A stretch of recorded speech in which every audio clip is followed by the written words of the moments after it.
All right, so let me get started. And I'm going to start a new lecture series today. And as you can see, the topic of the lecture series is Deranged Democracy. Why is politics so crazy in the 21st century?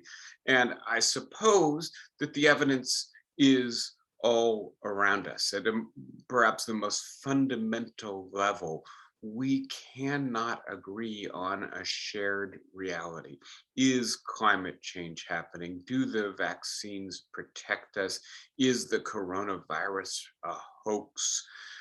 What happened on January 6th or in the 2020 elections, right? And when a shared sense of reality eludes us, the intelligibility of our behavior to others also decays. And so I think we are increasingly viewing each other as untethered from reality, unreasoned, and it's spilling over, obviously, maybe even originating in our politics. And so today and for the next set of weeks, and I'm outlining six, and if there's really urgent stuff in current events, we can break in and talk about that instead of talking about these lectures. These lectures are much more designed to give us some background information that I hope will assist us in making sense of what perhaps is most perplexing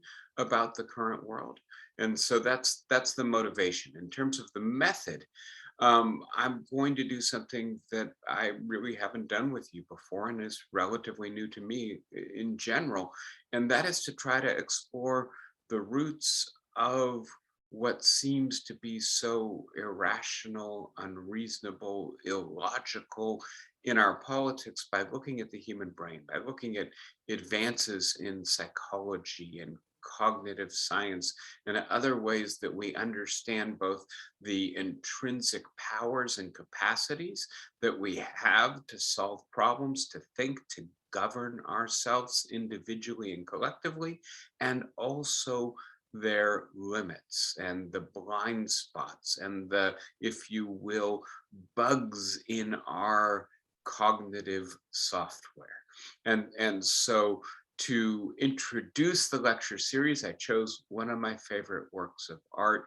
And this is actually a lithograph, not a painting, by Pablo Picasso, called Minotaurmaki. And it's created by Picasso in 1935. And if you know your European history a little bit, you know that Picasso is a Spaniard. And that in 1935, the forces that go into the civil war in Spain are arrayed, Republicans versus fascists. And it's not entirely clear, but it does seem to me that this piece represents, at least in part, Picasso's meditation on those forces. And as you can see, the central figure here, the protagonist of this painting, is a girl bearing flowers and a candle illuminating the area around her. And I think she represents hope and reason and light in the sense of enlightenment. Let there be light, let the light of reason shine forth. And then there is the Minotaur, half man, half beast, bearing a weapon with scenes of violence at his feet, but a look on his face that speaks to me almost of bewilderment, almost as if he's trying to figure out what his nature is.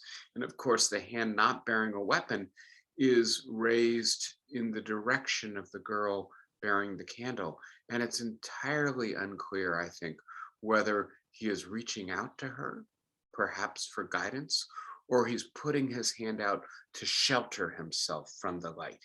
And to my mind, this is a very powerful representation of the forces at battle in the human psyche or soul.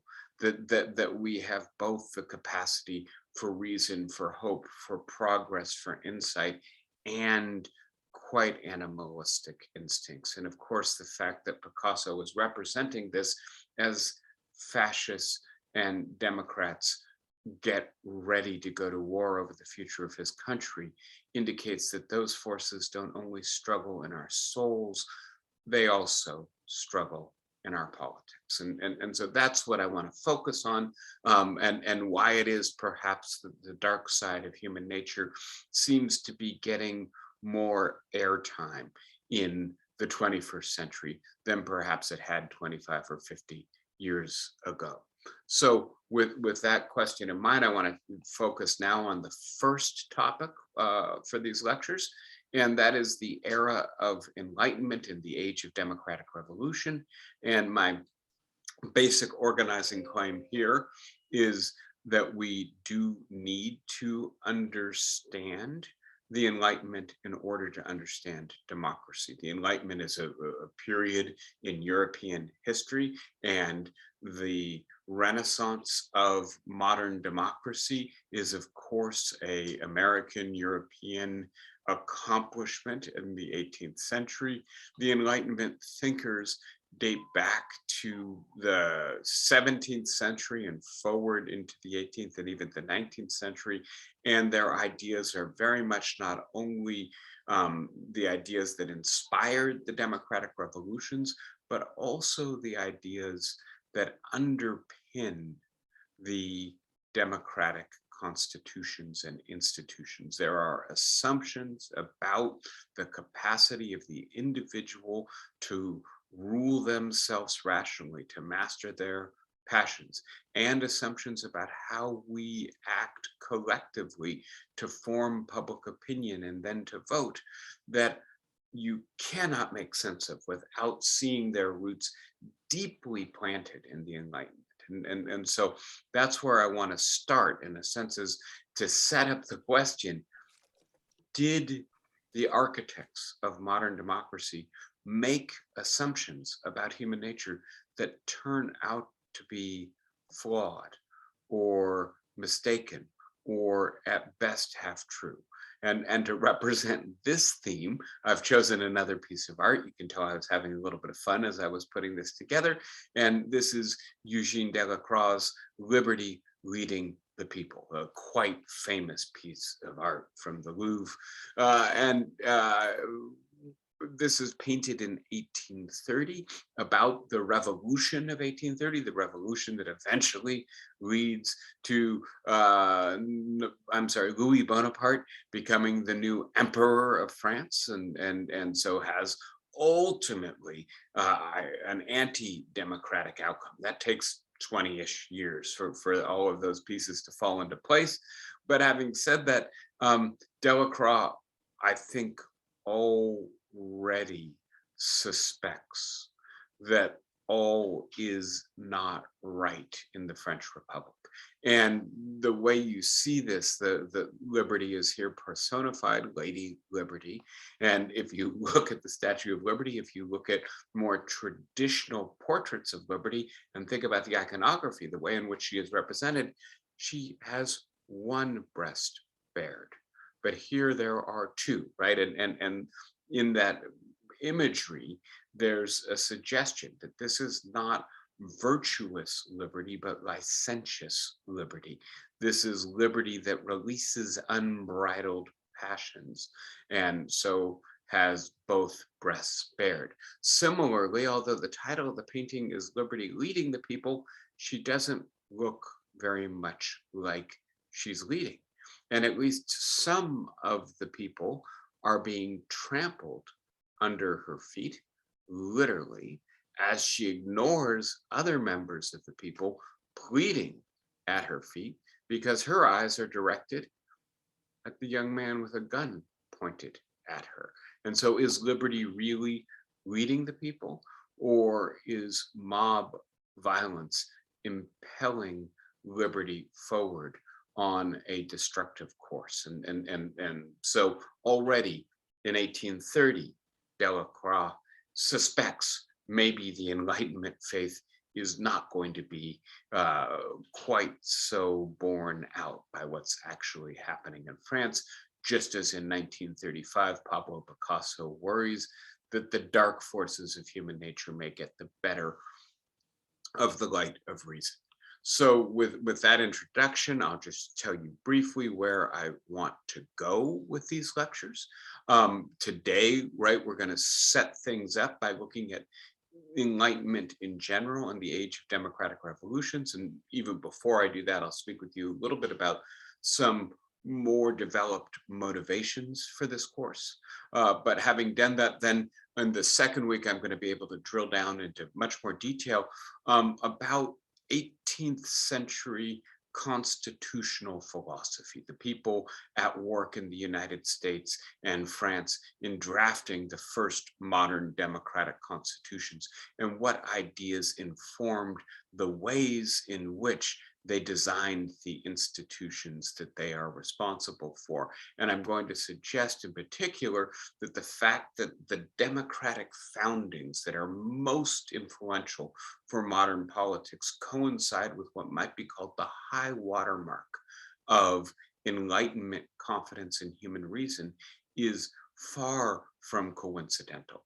That the documents that structure our politics in the case of the United States to this day, or the ideas that have continued to have a preponderant influence on the design of democratic institutions, are reflective of 18th century Enlightenment optimism about the power of reason to banish darkness and tribalism and confusion and superstition. And one of the questions I think we need to ask in the 21st century, both in light of the history of the last couple hundred years, which I've gestured to with Picasso and Delacroix, and advances in our understanding of human reason through brain science, cognitive science, philosophy, and psychology, was that optimism, that confidence, in fact warranted? And if not, how should we change our understanding of democracy? Are we overdue in revising the assumptions of democratic theory in light of what we now know about the nature and limits of human reason? And this will then get me into the 19th century in the third lecture, and ideas of counter-enlightenment, people who reacted against the Enlightenment thinkers and what they saw as a one-sided view of human nature, putting all the emphasis on reason and rationality, a neglect of the emotions, of creativity, of imagination, and the affinity that some of those views ultimately had with some of the most barbaric developments of the 20th century, especially the rise of murderous fascism in Europe. And though I think most of those counter-enlightenment thinkers would be beyond mortified that their ideas were later taken up and used as part of the legitimating logic of murderous regimes, nevertheless, I think we do have to ask about that affinity, as well as what the rise of fascism teaches us, as many of the regimes that became fascistic started out democratic, about the limits of democracy. Fourth lecture, we'll really get into the cognitive science and psychology and look at reason again, and some of the limits and biases of human cognition. And I'm going to work through what's sometimes called the dual process view of human psychology. Yes, we do have reason, we do have rationality, but it is not the only engine of cognition. As a matter of fact, the vast majority of the cognitive activity that takes place in our brains, the dual process theorists suggest, occur in a system that is not consciously available nor governed by the kind of deliberative rationality that we associate with reason. Instead, it is unconscious, automatic, effortless problem solving. And I want to illustrate this by pointing you in the direction of ideas that we've talked about together before for just a moment. And so in the context of discussing racial justice in the United States in the 21st century, I've introduced you to the ideas of Ryan Enos and the space between us, of Jennifer Eberhardt and her work that won her a MacArthur Fellowship on implicit bias, and of Claude Steele's work on stereotyped threat, how stereotypes get inside of us. And so very quickly, if you remember, Enos suggests that in a world in which there is diversity, in particular, there are large, separate ethnic, racial groups living relatively proximate to each other, but segregated from each other, our cognitive architecture tends to generate stereotypes. And that this is not something that we necessarily do deliberately, or that we even necessarily need cultural support for.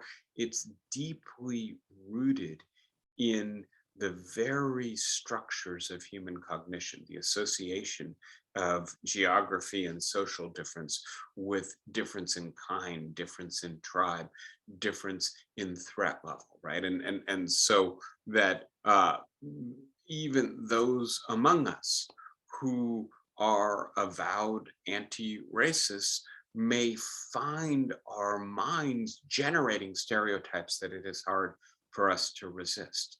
Similarly, and I'm going to spend a little bit more time on Eberhard in a particular example here. Let me start with the basic operation of human cognition when it comes to facial recognition. And by the way, there's a whole area in the brain, network in the brain, that seems to be devoted to facial recognition. And I'll just point out to you, right, you guys live in a community. I'm going to assume that almost all of you recognize most of the faces that you've come across 2 or 3 times before, let alone that you're coming across every day, right? And this is something that's very automatic for us. We don't have to think about it. We don't have to focus on the eyes or the mouth or the hair or the stature of the person. Just automatically we recognize people. And just to be clear, this is actually, and we individuate, right? We recognize the person as a particular individual. This is actually something that is very difficult to get artificial intelligence or computers to do. Only quite recently have we been able to get our phones to recognize a single face, the face of its owner, right? And when we try to get computers to recognize more than a couple faces, or to come into a room where it's not just looking, is that the face I'm expected, but who is that? They break down. They can't do it. And that's because it's actually an enormously complex task. But we do it with tremendous ease, automatically, instantly, without thinking about it. So that reflects the tremendous cognitive power of the human brain, and cognitive power that is not rationally employed but occurs automatically. Now here's the flip side of it, the area that Eberhard has done her important research on, and that is that yeah, Ruth says masks make recognition more problematic. I agree with you, and yet I have to say, I think it speaks to the power of that aspect of our cognitive architecture. We're still doing it reasonably well with only 2/3 of the face or half the face shown. So back to Eberhard. She, and it's not her alone, a variety of psychological research has shown that there appears to be a fork in, if you will, the cognitive algorithm that we use to recognize faces. And that fork seems to say, on the one hand, if the face comes from the same social group that I belong to, recognize it as an individual. If, on the other hand, the fork goes in the other direction, not from my group, then cognition stops. Don't waste energy trying to figure out who they are. All we need to know is they're not us. And of course, in a diverse, multiracial society, as Eberhard has demonstrated, if we get used to seeing people from one race when we're young, and then we start seeing people from other races as we get older, that process automatically kicks in. This is called the other race effect in Eberhard's scholarship. And basically, we're not very good at recognizing the faces of people of other races. And this further reinforces stereotype. And of course, Eberhard has spent a lot of time working with police forces, including the Oakland police, to try to get them not to act on their implicit bias. These are people, right, who for their work have to be able to profile people, have to be able to recognize people. They see a crime blotter with an image of a person, and then they get out into the world, and all Black people look more or less the same to them. Not because they're racist, but because of a quirk in the cognitive apparatus with which evolution has equipped us. And they're arresting, harassing, shooting the wrong person, right? And I just want to note, right, again, our rationality, our reason, our moral commitments and principles tell us we don't want to do this, right? We want to treat every person as an individual. And of course, that means recognizing them as individuals. And yet, our brain seems to have other intentions for us. It operates in ways that thwart our principles, thwart our reason when it comes to racial recognition or misrecognition. And final illustration of this, and this is, again, I think just speaks to the power of processes that are very hard to control in the brain. What Claude Steele shows in a whole career full of scholarship, starting at Stanford, going to Columbia, and now at Berkeley, excuse me, is that when we are subject to negative social stereotypes, those stereotypes get under our skin, into our self-conceptions.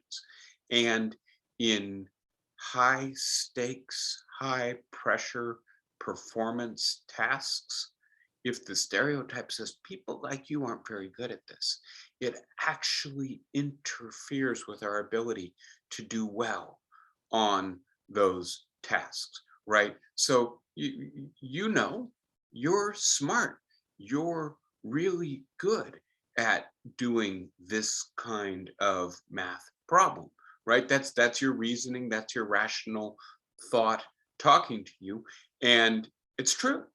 But on the other hand, there is a another voice in your head, an unconscious, perhaps, bias that suggests that people like you aren't good at this kind of task. And that tends to create anxiety, to put you in a threatened position. And that interferes with cognition. Again, just an example of the way in which, as we get more complicated about how the brain works, it becomes more difficult to suggest that reason is in the driver's seat, in control. And so that's an illustration of some of the implications of the material that we'll go into in much more detail during the fourth lecture. During the fifth lecture, I'm going to focus in particular on political emotions. And I think one reasonably insightful way to describe the politics of the United States in the 21st century is as an alternation between hope on the one hand and fear and anger on the other, as the reigning political emotions, the political emotions that our leaders have used to rally their supporters to their side. And obviously, those are very different political emotions, and they have very different implications. More generally, we are coming to understand more and more about the emotions and their basis in the brain and the body. And one of the things that we increasingly understand is that the emotions are more somatic than cognitive, at least in origin, which is to say, they have more to do with what's going on in our gut than what's going on in our frontal cortex, right? And so one way of thinking about this is an example which I assume is familiar to you. Somebody cuts you off on the highway, says something really rude or ignorant to you, etc., and you fly into rage. Maybe you express it, maybe you don't, but your whole body tenses up, you flush, you are angry. And you may know that that's not constructive. That's not going to help in this situation. It's not good for you. And maybe you take some deep breaths and you bring yourself back down under control. But it's not like you chose to become angry. You got angry because something in the situation triggered that response to you. And it's not really in our rational control to determine what our emotional response to a situation is going to be. And one of the reasons that our politics has alternated between hope and anger and fear is because we are easily cued and triggered. And so politicians take advantage of that. Demagogues in particular play on our emotions. And by the way, in addition to hope and fear, we could talk about disgust or the need to obey authority. There are other political emotions that also are perhaps a little bit less obvious, but nevertheless, they're lurking under the surface of contemporary politics. How do the emotions work? How do they express themselves politically? What do they do to the image that the Enlightenment bequeathed us of the public as potentially rational in the way in which it forms its opinions and then votes? And then finally, I'm going to circle back to democracy and ask, after we have done this long tour of history and cognitive science and psychology, what do we think about the institutions that we have today? Is the pathology that we're seeing in them perhaps something that we should expect? Are there ways to reform democracy in light of perhaps a more realistic view of human nature that might allow us to avert some of those pathologies? And I'm not sure I've got great answers to those questions yet, but give me a few weeks, I'll keep thinking about it, and we'll take this journey together. So with that in mind, let me now talk for just a couple minutes about some of my motivations for developing this class. And some of them are intellectual or scholarly. And so these are some of the books I'm consulting as I develop this course.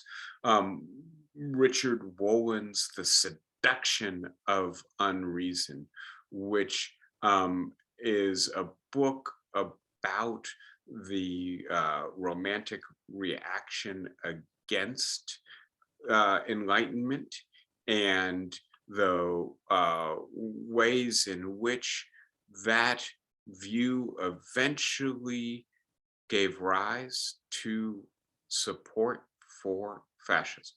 And so again, right, looking at some of the darker tendencies in contemporary politics. And of course, there is some support for less liberal, more authoritarian politics taking hold in liberal regimes in the world today.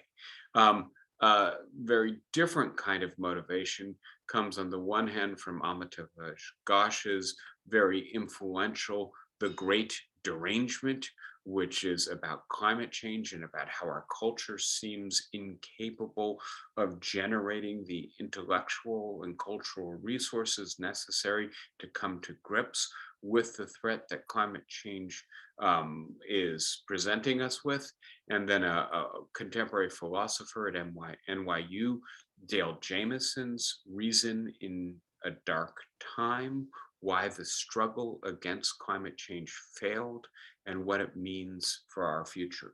And I'll just note very briefly, right, the declarative in the subtitle, the struggle against climate change failed. And if that is accurate, that certainly indicates a major problem in our contemporary politics. We are faced with an existential threat, and yet we have failed to act in the way required. I'm now going to talk for a moment about a book that might seem tangentially related at best. Amia Srinivasan, who's a professor of philosophy at Oxford University, has a book very recently published called The Right to Sex, Feminism in the 21st Century. And what I would find particularly interesting and recommend to you from Srinivasan's book is this theme about the potential injustice of our desires. And so she spends a lot of time speaking about sexual racism, about the fact, and we can see it on various dating apps like Tinder and Grindr, that people, if you give them the opportunity, just flat out say, I'm not interested in dating. And then they fill in a racial category: Black women, Asian men, etc. Right? And that this tends to reflect a kind of racial hierarchical status based thinking. And that many people who don't want to be racist nevertheless seem not to notice that their sexual desire has been structured by racism. And please note, a lot of these apps are hookup apps, right? It's not people saying, I want to share my life with somebody who shares my religion, my background, etc. I'm not convinced that that's sound reasoning either, but at least there's a little bit of ethical logic to that. Now, this is just, I don't want to sleep with somebody who doesn't fit my image of beauty, and my image of beauty is informed by a kind of racial status hierarchy. And obviously, that is ethically problematic. I hope you're convinced of that as I am, and I'll say more about this in a moment. But is it rationally or morally something that we're accountable for, that we have autonomy or control over? Can we just say, oh, I hadn't realized that that's the way my desire is structured, I'll stop it now?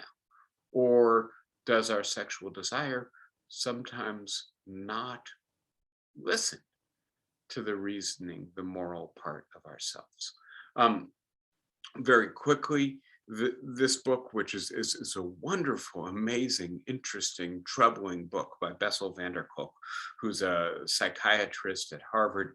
The Body Keeps Score: Brain, Mind, and Body in the Healing of Trauma.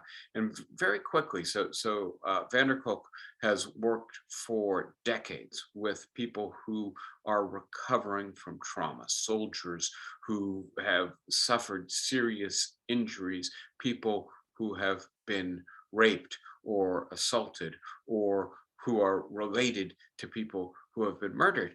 And refugees would be another clear category. And he tries to restore their sense of agency over themselves.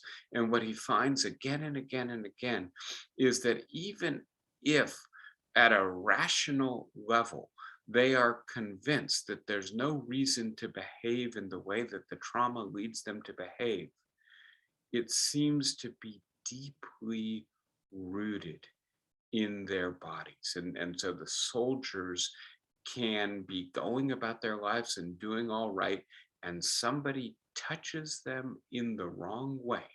This is true of sexual assault survivors as well.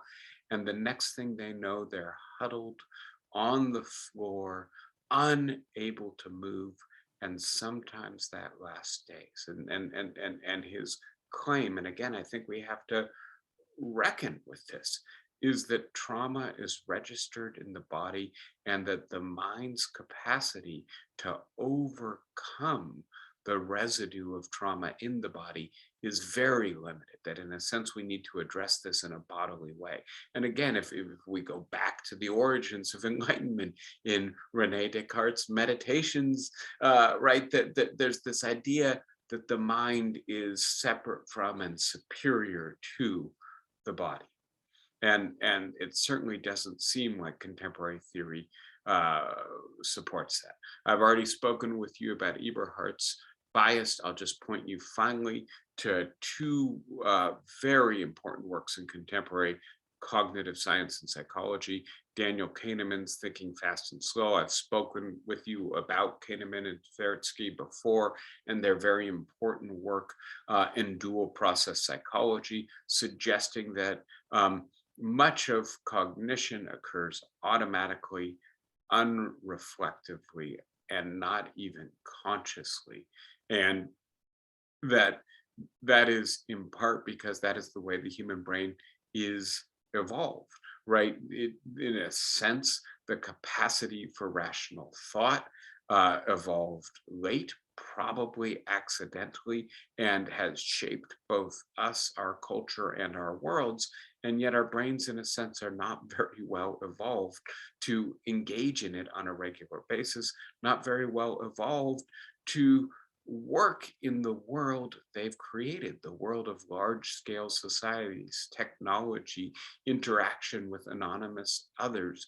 That when we look at, for instance, Eberhardt's work on bias and the way in which our brain automatically separates people into one of us and outsider, that made sense 200,000 years ago when that aspect of our cognitive architecture evolved.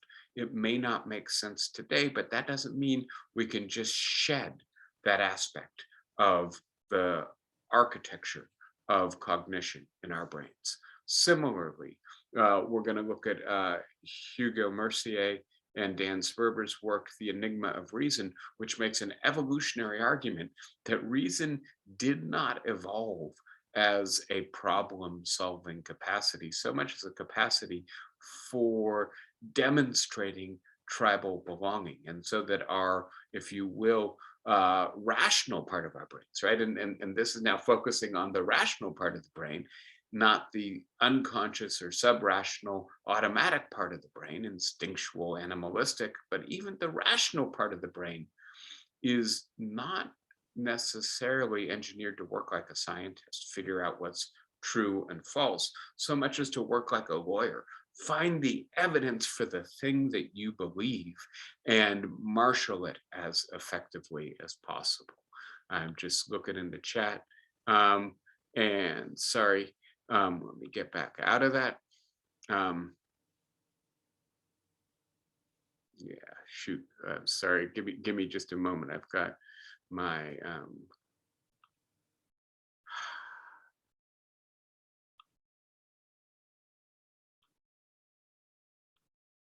okay, give me a second. I'm sorry, something's malfunctioning on my screen. Here we go. So I'm now going to start talking about the additional motivations for the class. And I'm going to start with a rather dark episode. And so this, what I'm showing you on the screen is victims of a mass murder. The murderer's name is Elliot Rodger. These people were murdered in Isla Vista, California, a little bit less than a decade ago, May of 2014. And the reason I'm showing you, them, and talking about this for a moment, is I want to start talking now in terms of the additional motivations for this class, not only about um, cognition and the limits of human reason, but also technology. And this idea, which I'm not going to say a lot about today, but which I will continue to talk with you about as we go on, of the coevolution of technology and cognition. And so there's a simple example that came to my attention the other day, which is that for the ancient Romans, doing multiplication was very difficult. And the reason it was very difficult is because they used Roman numerals, right?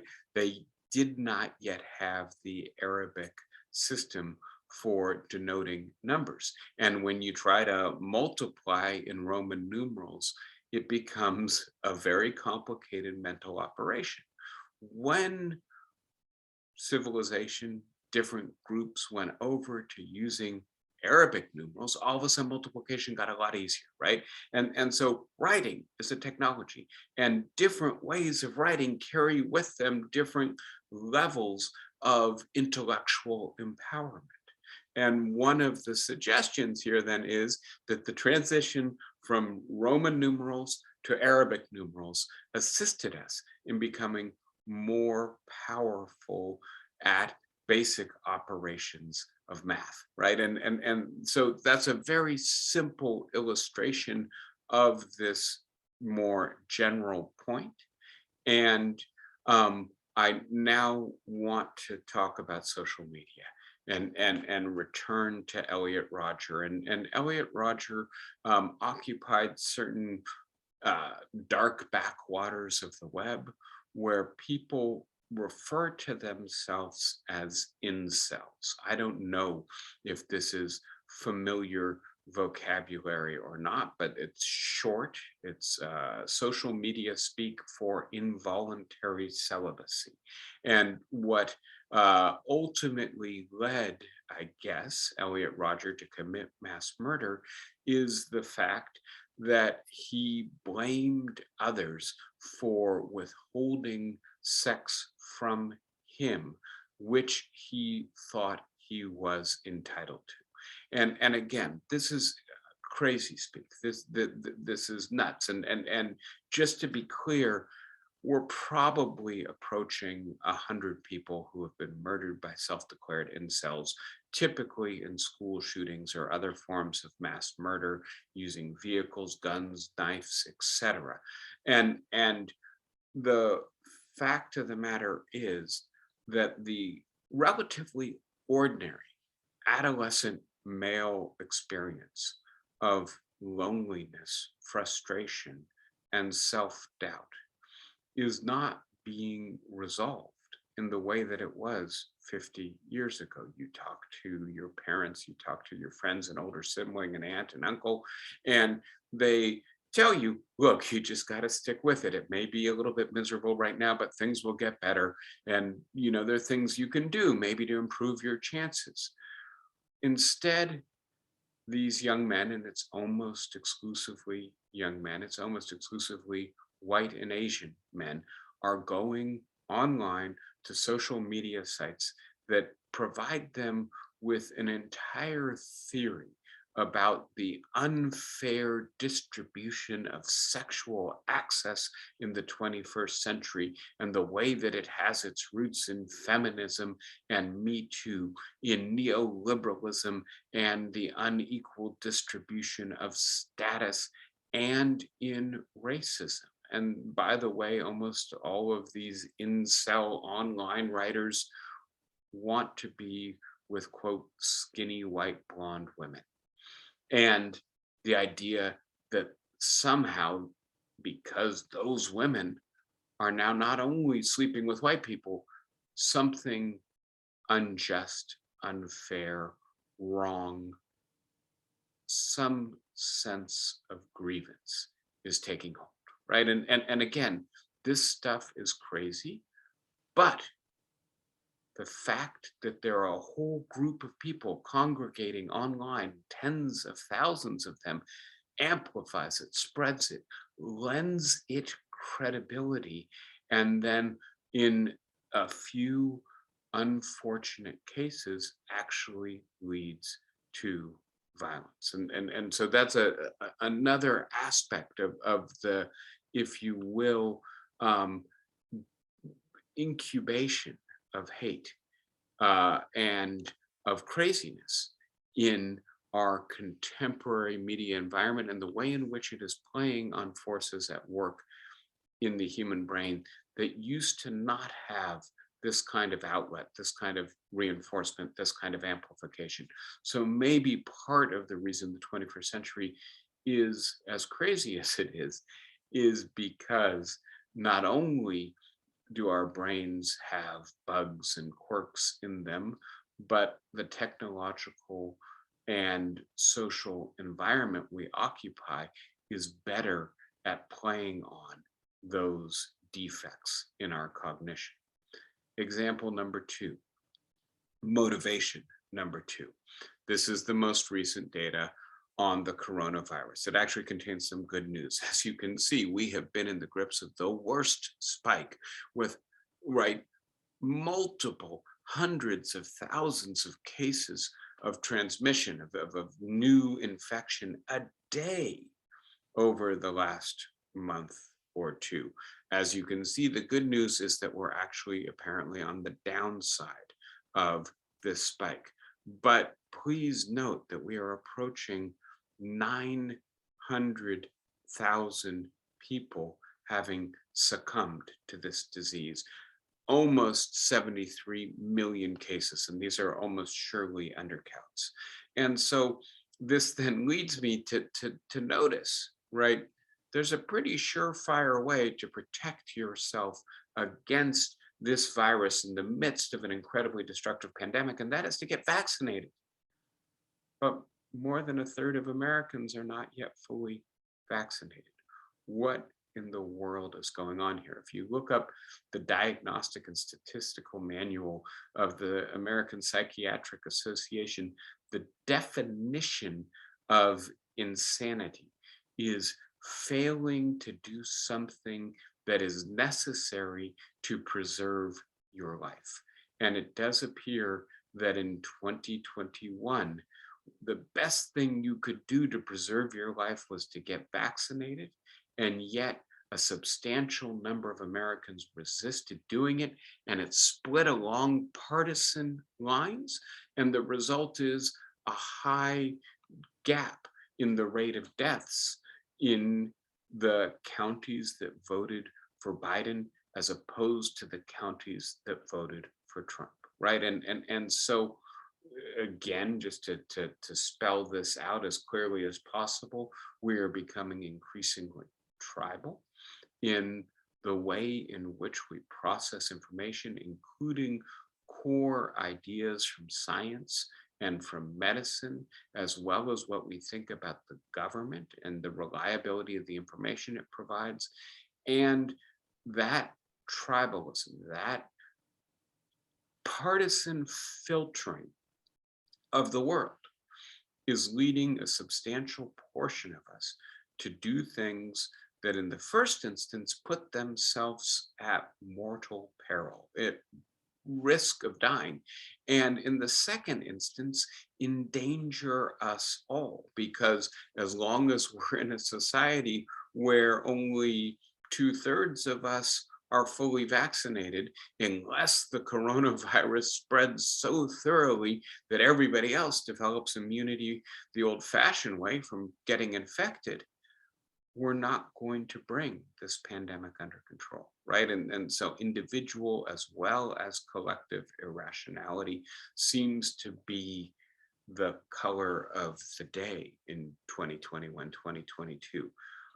One more example, and in a sense, I've already referred to this, but I do want to spell it out for you for a second.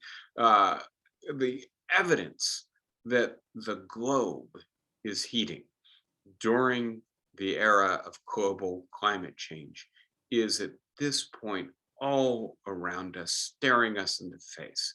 And it's obviously there in the current weather of the United States in the last year. The weather that I described to you last week is statistically impossible in terms of the number of records that were broken. And yet, again, right, the same pattern that we saw with the previous diagrams, a stubborn, persistent, partisan gap in the ability or willingness to understand and act on the basis of the obvious facts around us, the scientific consensus, and again, in ways that endanger now not only you or me or us in 2022, but endanger the very future of the human species and biological life on the planet, right? Again, if you wanted a new category to define insanity for the next edition of the DSM, I would be inclined to put climate change denial right up there. And yet, something has to give you cause for revisiting your views when it looks like a substantial portion of the people that you share your country with are convinced by things that you think are insane. How is this occurring? Why is this occurring? I want to try to puzzle that out with you. This is just the motivation, not yet the conclusions or the answers. Final piece of evidence that things are not right in democracy, not reasonable or rational.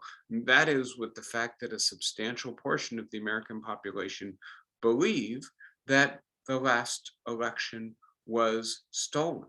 It turns out now that 17% of Republicans believe that Donald Trump will be restored to the presidency before 2024, so that the evidence that the election was stolen is so clear, so convincing, that ultimately we will revisit and overturn the results of the election.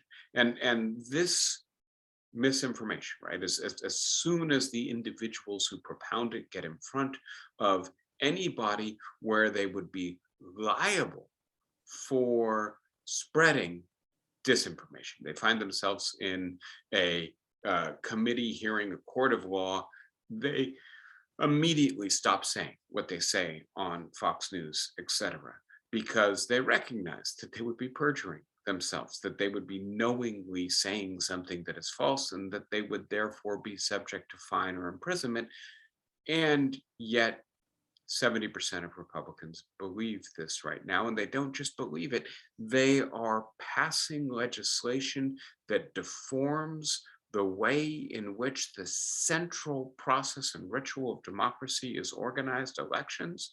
On the basis of this disinformation, they are increasingly indicating that they're inclined to turn to political violence and mistrust elections, to want leaders who don't follow the rule of law, or even to take law into their own hands based on this disinformation. They are also endorsing politics that damage their own interests, right? That they're prioritizing their racial resentment, and again, their misinformed ideas about who benefits from federal government programs designed to alleviate poverty. They're therefore withdrawing support from programs that would benefit themselves. Again, it just is clear that we are not very rational in the third decade of the 21st century in our politics. So, having said all of that, now let me go back a few hundred years to look for some of the origins of the ideas that inform our institutions, and to try to begin to get our bearings to make sense of all of this. And in order to set up our understanding of the Enlightenment, I want to present a kind of cartoon caricature of pre-Enlightenment ideas, of the ideas that were reigning in the European Middle or Dark Ages. And of course, this is a retroactive reconstruction. This is not, in fact, what people were walking around saying at the time, but it seems to be, if you will, implicit guiding postulates to re-enlightenment, to pre-enlightenment thought, and what the Enlightenment thinkers ultimately felt they had to refute in the name of enlightenment. So, five postulates. The first is that fundamental knowledge is esoteric. Only the few, the elite, the Illuminati understand the highest and most important truths, that those truths are simply not accessible to most human beings. They couldn't understand them even if they were presented to them with the most lucid and thorough explanation. And therefore, the many require not education, but instruction. They require permanent tutelage and to be directed in their conduct for reasons they will never be able to understand. And so, one way to speak of this is as permanent immaturity, right? You're constantly a kid. For the most part, right, when you're dealing with a 1 or a 2 year old, you don't say, don't touch the fire. You pull their hand out of the way before they burn themselves, right? And this was the view of the elite, of the mass of humanity, right? They're permanently infantile in their level of cognition. We just need to control them. Similarly, moral and political order derives from an external source. We don't create it ourselves. We are not capable of constructing the principles or the institutions that lead to the best outcomes. Perhaps these ideas are contained in God's intellect or in the texts that um, contain God's directions for us. Those texts, by the way, are written in languages that most of humanity cannot read. They're not in the vernacular. And most of humanity, by the way, is illiterate. So even if it was in the vernacular, they still wouldn't be able to read it. So it's external and needs to be mediated by those who are able to impose this external order. Third related idea, then, that most human beings need to be compelled to bring themselves in line with their duties. And what we need to use is a combination of carrots and sticks, threats of damnation and salvation, for instance, threats of damnation and promises of salvation, to get them to do what they will not do of their own accord. And so there's a typical metaphor here, which is that the elite of the church and the state, the king, the nobility, the priests are shepherds, and everyone else is sheep. And when you herd the sheep into a pen to protect them from wolves at night, you don't expect the sheep to understand that what you're doing is good for them. You just force them to do that which they could never understand the reason for, right? And so a fundamental and hierarchical division of humanity into the fundamentally unenlightened masses and the few elite intelligentsia.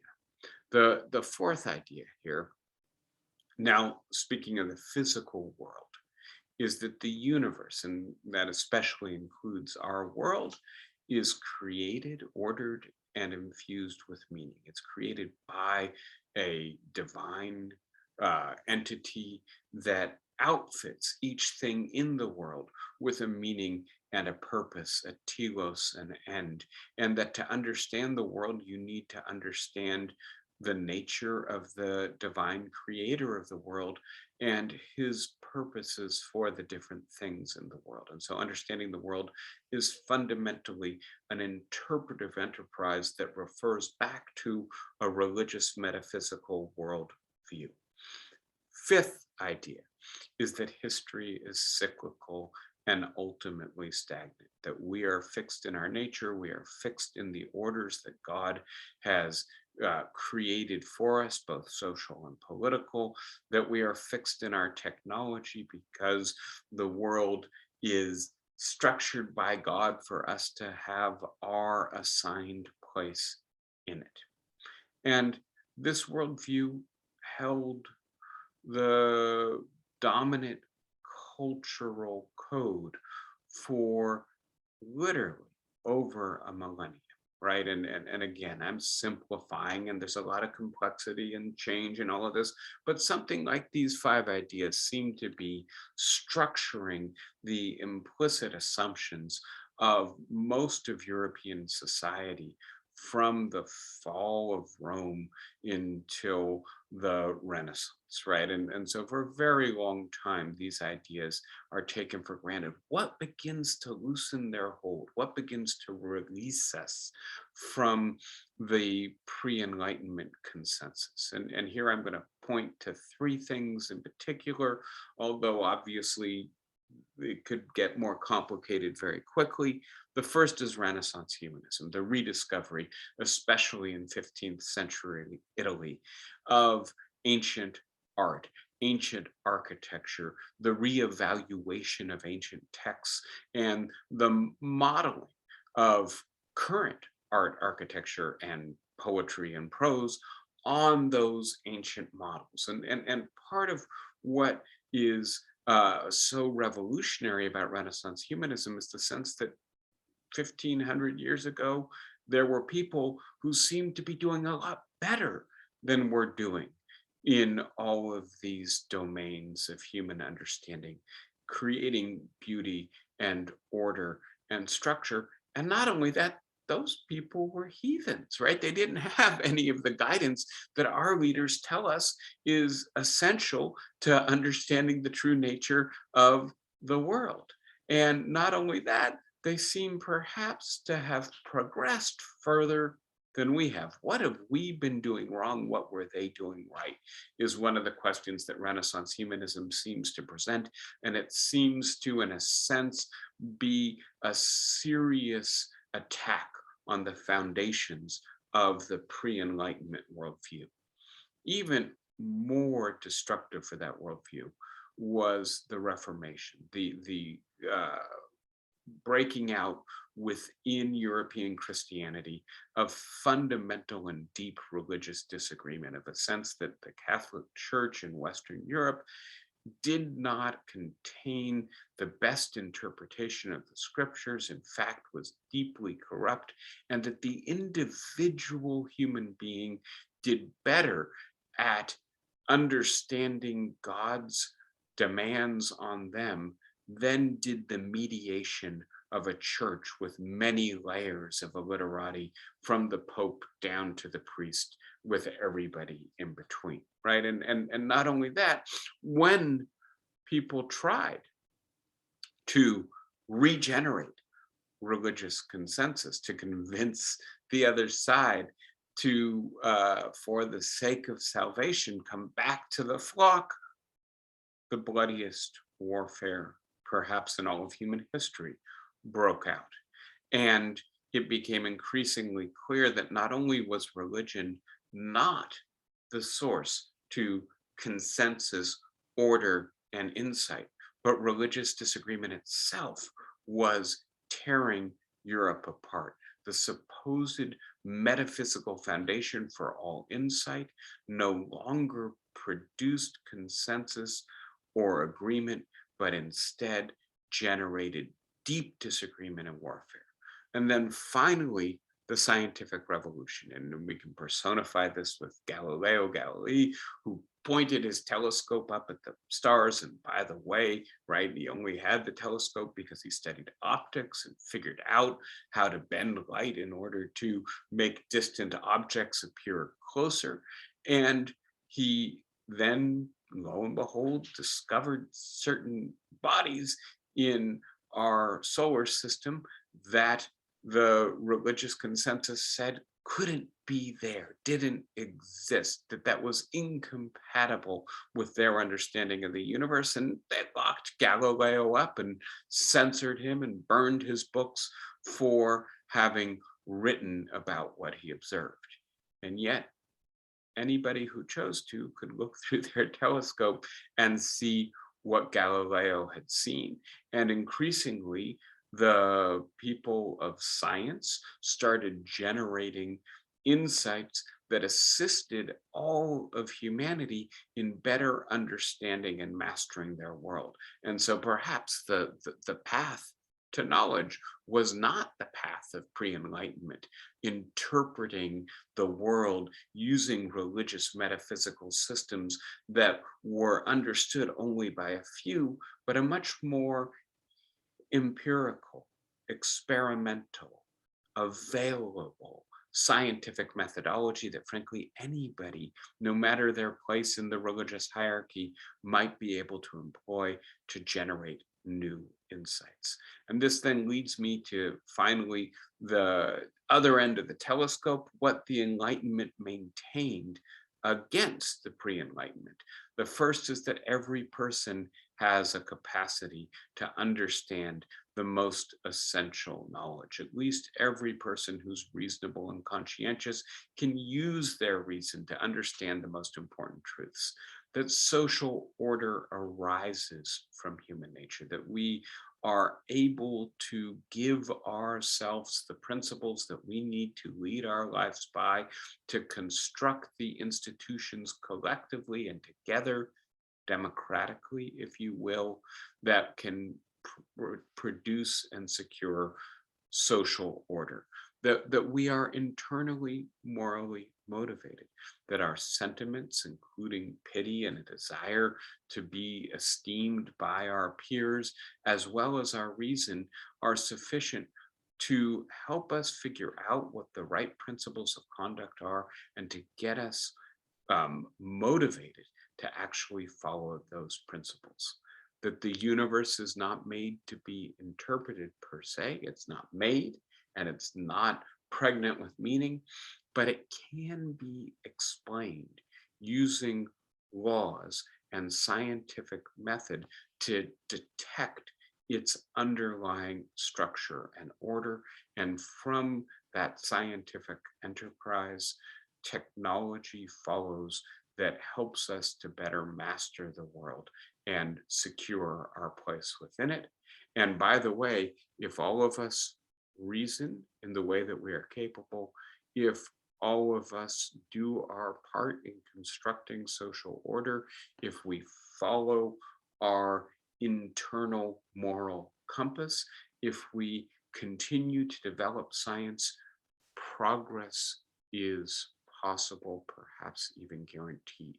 The society of tomorrow will be richer and more just and more humane and equitable than the society of today or yesterday.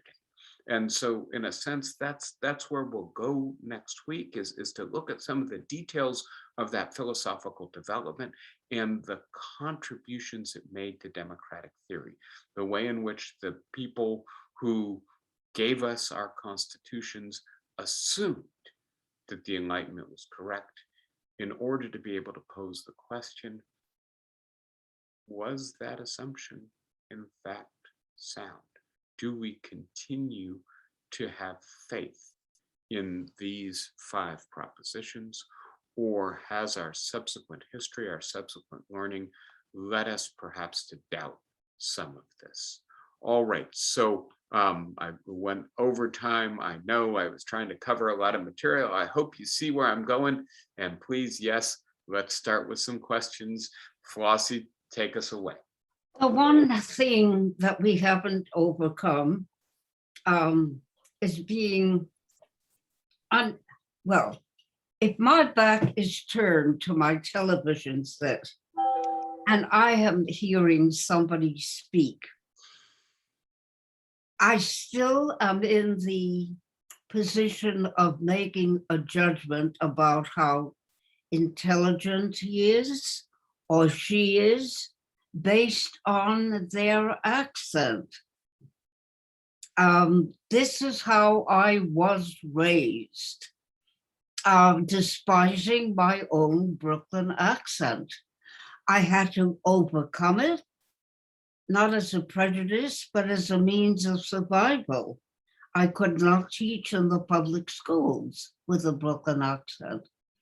And when I came to California, um, Professor Loban at the School of Education, who had what I would call a very heavy Minnesota accent, like um, the um, the orchestra leader, I forget his name, but he was very popular. And he suffered for it too. But he asked three of us to speak once. One gal had a Southern accent, one gal had a Boston accent, and I, of course, had my Brooklynese. And then Loban said, "Isn't it amazing and beautiful, the sound of our English language?" And I blessed him because it made me cry. I'd been battling this thing all my life, and I still carry it with me. I thought I'd mention that.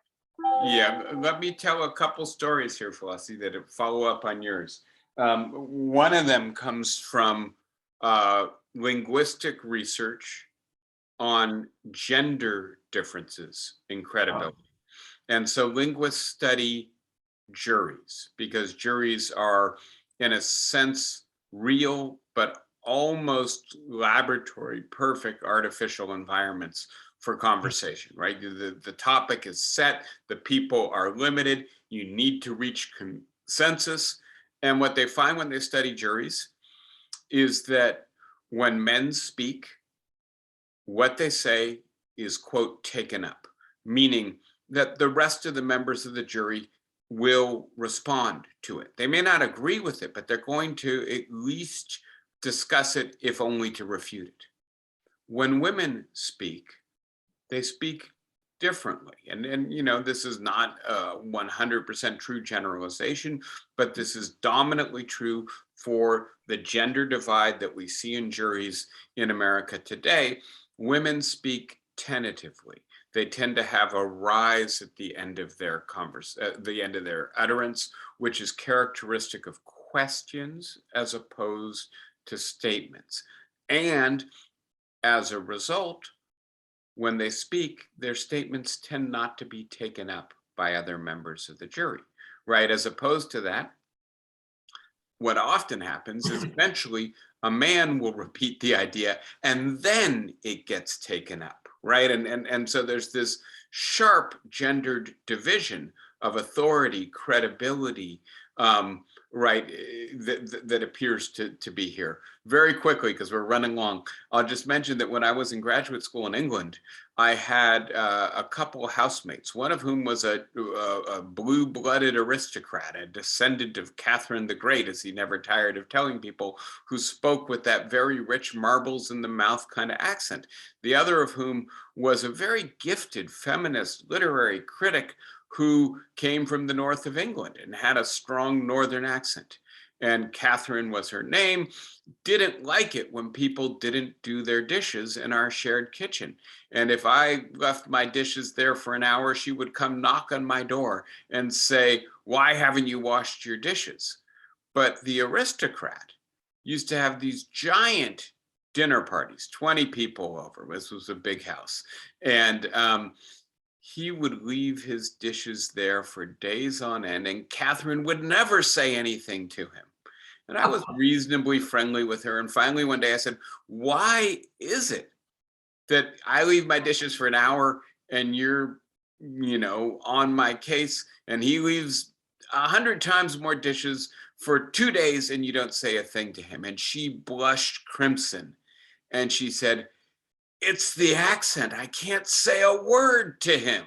Right. And so, yes, this stuff is irrational, but please note, I'm kind of having fun with it, but this is status difference. And this is the way status difference is inscribed on our body and in our brains and structures power differentials between us, despite the fact that Catherine is a feminist, Marxist, gifted literary theorist. She still can't say a critical word to the aristocrat. And go ahead, but you got to unmute yourself.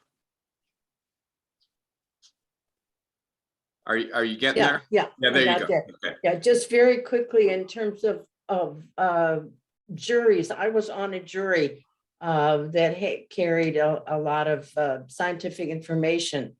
And when we went to deliberate, I was listened to because I was a scientist. Mm-hmm. Yeah. And that, which is, you know, I found that really fascinating. Because I had status in a certain sense. Interesting. Yeah, and I'll just point out that Barack Obama had the most women on his cabinet of any president up until that point. I don't know if Joe Biden has the same or more, but what I know is that they found that same dynamic in their cabinet meetings, right? And you know, this is Hillary Clinton, Anne Marie Slaughter, etc. Right? These are very powerful, very smart, very accomplished women, and they're not being listened to. And they actually, amongst themselves, agreed that they would repeat whatever one of them said enough times that the cabinet would have to take it seriously. So I'm heartened to hear that that was your experience, Anne. But I also want to point out that we shouldn't take it for granted that even if you have scientific authority on your side, that that's necessarily going to overcome the status handicap you have from something as arbitrary and irrelevant as your gender. And I'm sure we could run this with race and class and other dimensions of social status differentiation. And let us be careful, because what I'm trying to tell you is that a lot of this is unconscious. It is implicit. It is not something that we are necessarily justified in holding each other morally responsible for. And that's, I think, the provocative and troubling suggestion of recent cognitive science, which is that this stuff gets internalized at a very young age before we're able to reflect on it. And not only that, that it's internalized at that young age because, in a sense, we are social animals who are wired in terms of our cognitive architecture to understand status differences and to show deference accordingly. Because in large portions of our prehistory, a failure to understand one's place in the social hierarchy could be perilous, right? So it's not accidental that we're equipped this way. All right. Anybody else with a question or a thought for the day? We've gone a fair bit over. Then I am going to say take care. I'm looking forward to going on this journey with this new lecture series. You know, I wanted to say something. Oh, go ahead. I'm sorry. Oh, that's Sophia. That's my friend. Hi, Sophia, from the other room. Yes. You know, as you were I see you have mentioning a comment. accent. Yes, as you were mentioning accents, I am an immigrant from Pakistan, and even though I used to be a surgeon there, and I'm board certified in family medicine, and I'm a geriatrician, I still have an accent. I have gotten rid a lot of my accent because I've just lived in America for so long now. But the thing is that even when I used to be working in the ICU and I used to go and tell people something, they had to hear it from another man for some reason. And I was like, dude, I've been a fucking doctor for like 30 years now. So what do you mean that you will have like this 35-year-old male looking guy tell you the same shit that I just told you? And, but I've gotten used to it. I don't know if it is just because I'm a female. Is that why they needed to hear it from a man? but Well, it's getting better, maybe. the theory here is in part the theory of intersectionality, right? And you've got the intersection of two identities that in our society tend to demarcate lower status, female and immigrant, right? And so never mind that you're a surgeon, never mind that you're a very good doctor, never mind that you're the person in the ICU trying to save their life. They want to hear it from the kind of person who they think of as an authority. And I'll just note very quickly, right? I've had a very, I shouldn't say very, a reasonably successful academic career. I've got tenure at a college I wanted to teach at. And the literature is very clear that when I walk into a classroom, I look like what a professor is supposed to look like. I'm white and male and, have the salt and pepper hair and the glasses. And that the people who look like me get higher evaluations from students on average than do people who are female or from a racial minority. And that the people who study this try to control for all the differences in the quality of teaching. It isn't that the white men teach better. It's that the white men look like the people who are supposed to be authoritative, and therefore there's less cognitive dissonance on the part of the student when they start listening to us. So yes, what's happening to you in the ICU is happening to me in the classroom, to your disadvantage and to my advantage. It's unfair, it's irrational. It may be, in your case, not so much. In my case, I hope, dangerous, but it is, in a sense, the way in which we're wired as well. And the question is, what can we do about it? How can we overcome it, or at least mitigate it? That's where we're going. You're opening another can of worms about how somebody appears to somebody else, and that's like a psychological battle of the day. And maybe I'll come in one of your other lectures also about that ageism and anti-ageism and all the things. And I am an anti-aging doctor. I understand you're like a hot, young, white, Jewish looking professor, and that's beautiful because, part of the reason I even check your lectures out is just to look at you. But I also pay attention to sometimes what you're saying. And same goes for me. I mean,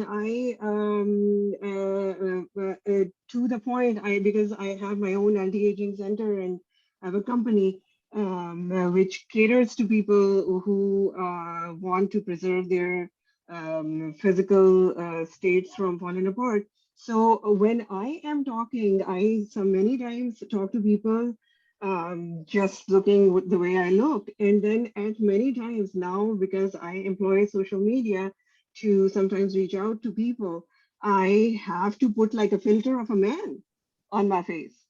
Wow. And I have named that man as a different, I call him Dr. Weird Beardo. And I say the same thing that I'm saying now with the same voice. I don't even change my voice. And there's just a filter of a guy, and that video always gets more views. People love it. My clients love it because it's a guy with like, so I feel like I am going to so many different transitions of learning, not only my own self, but also learning human psychology around me and how to get past it. Because, after all, the message is to get to people, right? You're trying to get to certain people, and I'm also trying to get to talk to people and connect with them. My sense of human psychology is that when the hour-long lecture goes over by half an hour, I'm beginning to test people's patience. Okay, that's fine. That's fine. Yes. Good. No, we should have like our podcast on TikTok now. I'm going to say so long to everybody. Take care, and lovely being with you. Be well, be safe, and we will continue the conversation next week. Take care, everybody. Bye-bye. Thank you, David. Thank you, guys. Take care. Bye-bye.